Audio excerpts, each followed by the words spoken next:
We're at my house in the West Country, which is where I live and where I divide my time between being a mom and writing songs, I guess. And just now it's a grey day outside.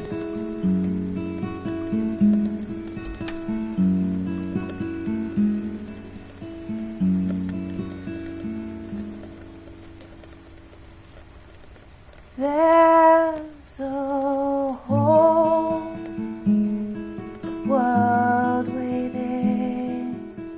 I'd been kind of worrying about how I was going to record the album for quite a while because I suppose when we made Bloom, I think in retrospect I kind of let the production take over. And I think on One Good Thing, I just wanted the songs to really have space to breathe and just to have that timeless feel. I think that's the main thing for me.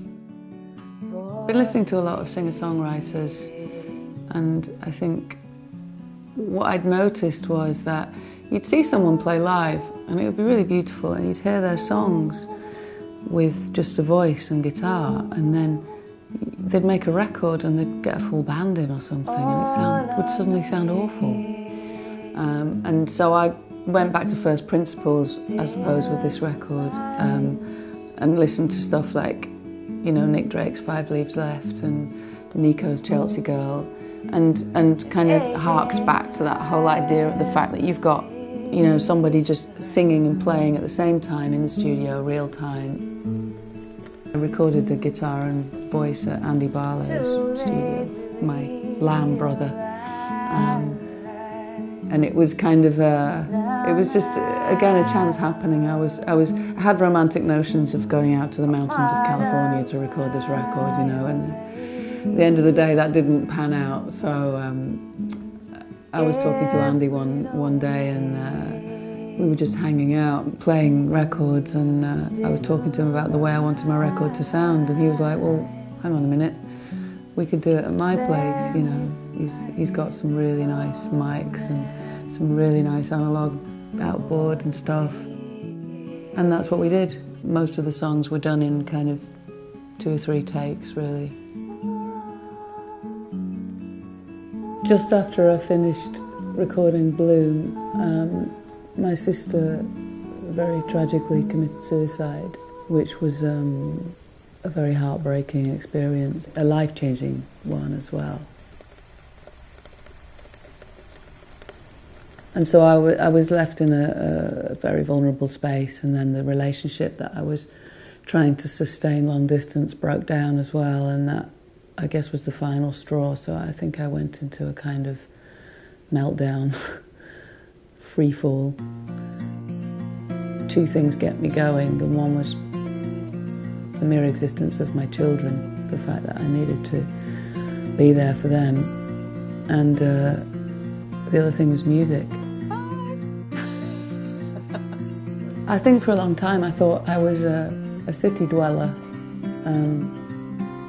but at some point in my life it got a bit too much for me. I think this must have been one of the original paths. I moved here just before my sister's death, and it was actually really, really difficult to feel, because I felt very isolated here, and then you know, most of my friends, I guess, are in cities.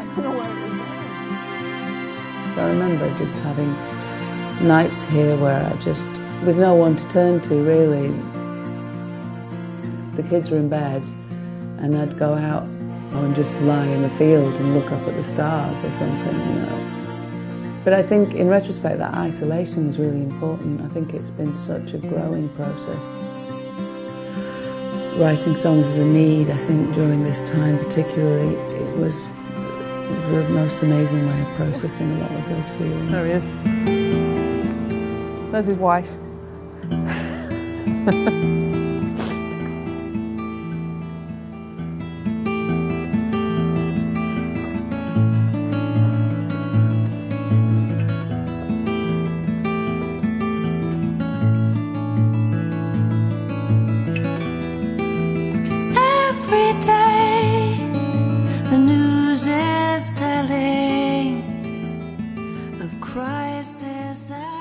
One good thing was, I suppose, a sign of starting to emerge the other side of this kind of dark valley that I inhabited for quite some time. You know, when things are really bleak, and then it just takes one tiny thing to, I don't know, to just lift your spirit for a moment, and it kind of gives you hope. Yeah, all it takes is one good thing. You know, just walking up the fields and seeing something beautiful. I suppose because it marked the kind of coming out of the dark time, the sort of evolution that I'd gone through. That tiny touch of volume at the beginning. Yeah. Can I just try it on the first one? Life moves in circles, and so does my mind. Yeah, so we've just done a tour, a UK tour, and it's quite easy to translate these songs to live because they were played pretty much live in the studio. So live I've got Danny Keane playing cello, and he just gets the most amazing tone out of the instrument. It's just, you know, one note can reduce you to tears. And I've got John Thorne playing double bass, and it's quite remarkable how much sound you can get out of those two extra musicians, you know.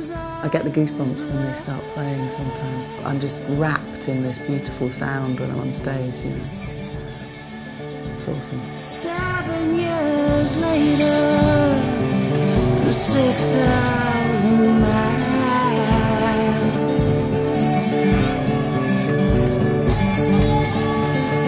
Here you come lately to break me with your smile.